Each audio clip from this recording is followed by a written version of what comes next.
একটি যুদ্ধ দুটি দেশ, ইরান ও আমেরিকা। ক্ষমতার দাপট কার বেশি এ নিয়ে মতভেদ আছে, তবে যুদ্ধের কোটের ঘুঁটিটা যে ইরানের হাতে সে নিয়ে অবশ্য কারোরই সন্দেহ নেই। দর্শক, চলুন অন্য একটা ঘটনা দিয়ে শুরু করি। ফুটবল বিশ্বকাপ 19 জুলাই শেষ হয়। এবার যুক্তরাষ্ট্র ছিল এর অন্যতম আয়োজক। যে দেশটির সঙ্গে যুদ্ধ করছে সে দেশে গিয়ে এবার ইরান খেলেছে। তারা প্রথম রাউন্ড থেকে বাদ পড়ে, কিন্তু বিস্ময়কর বিষয় হলো বিশ্বকাপের একটি ম্যাচও হারেনি ইরান। নিউজিল্যান্ড, বেলজিয়াম ও মিশর, তিন শক্তিশালী দেশের সঙ্গে তারা ড্র করে। কার্যত ইরান খেলার মাঠে অপরাজেয় মনোভাব দেখিয়েছে, আর এটা তাদের জাতিগত বৈশিষ্ট্য। প্রতিপক্ষের মাটিতে লড়াকু মনোভাবের মাধ্যমে ইরান একটি প্রতীকী বার্তাও দিয়েছে। সেটা হলো ইরান হয়তো জিতবে না, কিন্তু হারও মানবে না। 28 ফেব্রুয়ারি ইরানের সর্বোচ্চ নেতা আয়াতুল্লাহ আলী খামিনি ও মিনাবে স্কুলের 168 শিশুকে হত্যার পর আমেরিকা যে যুদ্ধ শুরু করেছিল সেটি এখন ট্রাম্প প্রশাসনের জন্য গলায় আটকা হারে পরিণত হয়েছে। উপসাগরীয় অঞ্চলে নজিরবিহীনভাবে ক্ষতির মুখে মার্কিন সামরিক ঘাঁটি স্থাপনা।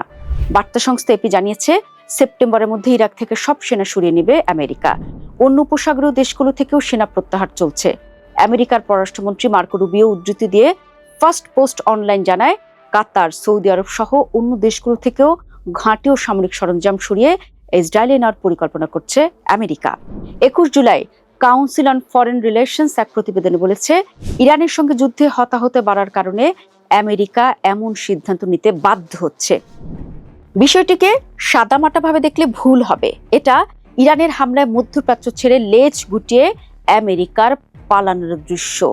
একটি পরাশক্তিকে কিভাবে ভরকে দিল ইরান, তার শক্তি সামর্থ্যের রহস্য কোথায় লুকিয়ে? মার্কিন প্রেসিডেন্ট ডোনাল্ড ট্রাম্প বারবার বলে আসছেন তিনি ইরানকে পরমাণু অস্ত্র বানাতে দেবেন না। 60% ইউরেনিয়াম সমৃদ্ধ ইরান বলছে তারা পরমাণু অস্ত্র বানাবে না। এই অস্ত্র বানাতে প্রয়োজন 90% সমৃদ্ধ ইউরেনিয়াম, তারা সেটা করবে না। ইরানের প্রয়াত সর্বোচ্চ নেতা আলী খামেনিও পরমাণু অস্ত্র তৈরিতে আগ্রহ দেখাননি। কিন্তু সম্প্রতি গোয়েন্দা তথ্যের বরাত দিয়ে দ্য নিউ ইয়র্ক টাইমসের এক সারা জাগানো প্রতিবেদন প্রকাশ করে। সেখানে বলা হয়, এ ধরনের অস্ত্র তৈরিতে নতুন সর্বোচ্চ নেতা মোস্তফা খামেনির আগ্রহ রয়েছে। অনেকে বলেন, আলোচনা যাই হোক, ইরান হয়তো পারমাণবিক অস্ত্র তৈরি করে ফেলেছে। বিশ্লেষকরা মনে করেন বিষয়টি এমন এক ধাঁধা তৈরি করেছে যা ইরানকে বড় ধরনের সুবিধাই দিচ্ছে। এর রহস্যময়তা পরমাণু অস্ত্রধারী হওয়ার চেয়েও বড়, কারণ এর কারণে প্রতিপক্ষ আমেরিকা ও ইসরায়েল ইরানের বিরুদ্ধে সতর্ক পদক্ষেপ নিতে বাধ্য হচ্ছে। ইরান তাদের দোদুল্যমান অবস্থায় ফেলেছে। তারা ভাবছে ইরান হয়তো পরমাণু অস্ত্র বানিয়ে ফেলবে অথবা বানিয়ে ফেলেছে। এটা তাদের মধ্যে দ্বিধার সঞ্চার করছে। ইরানের শক্তিমত্তার নেপথ্যে আরেকটি বিষয় উল্লেখযোগ্য, সেটি হলো তাদের ভৌগোলিক অবস্থান। পারস্য উপসাগরের তীরে দাঁড়ানো পাহাড় পর্বতে ঘেরা দেশটি যেন প্রকৃতির সৃষ্ট দুর্গ।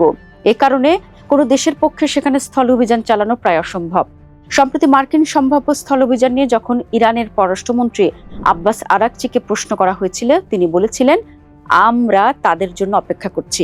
তারা হলেন মার্কিন সেনা। তবে এসবের বাইরে আক্ষরিক অর্থে ইরানের ভালো সক্ষমতা রয়েছে। তাদের মিসাইল অত্যাধুনিক ও সুনির্দিষ্ট লক্ষ্যে হামলা চালাতে সক্ষম। এক্ষেত্রে অস্ত্র, গোয়েন্দা সহযোগিতা ও কৃত্রিম উপগ্রহের মাধ্যমে সরাসরি প্রতিপক্ষের অবস্থান শনাক্ত নিশ্চিত করে সহায়তা করছে রাশিয়া ও চীন। অব্যাহতভাবে জ্বালানি তেল কিনে চীন নিষেধাজ্ঞার কবলে থাকা ইরানের অর্থনীতিতে অক্সিজেন সরবরাহ করে যাচ্ছে। এই দুই দেশ কূটনৈতিক সমর্থনও দিচ্ছে। সম্প্রতি রয়টার্সের প্রতিবেদনে বলা হয়, কাঁধে বহন করে চালানো যায় এমন বিশেষ ধরনের আকাশ প্রতিরক্ষা মিসাইল ইরানকে দিতে যাচ্ছে চীন। দর্শক, আমরা কিন্তু ওয়েব ওয়ার্ল্ডে এই বিষয়টি এক্সপ্লেনার করেছি, আপনারা চাইলে দেখেও নিতে পারেন। এই যে গল্পটি করছিলাম, এই ইরান ও রাশিয়ার মাঝখানে কিন্তু রয়েছে কাস্পিয়ান সাগর। দুই দেশ সহজেই সেখান দিয়ে ভারী অস্ত্র আনা নেওয়া করতে পারে। ইরানের আরেকটি শক্তির কথা অনেকেই উজ্জ্ব রাখেন, সেটি হলো দেশটির অসাধারণ কূটনীতি।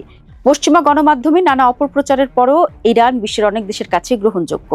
এজন্য দেশের রাজনৈতিক নেতাদের কৃতিত্ব অনেক। অপরদিকে বেনিয়ামিন নেতানিয়াহুর যুগে ইসরায়েল কার্যত এক ঘরে হয়ে পড়েছে।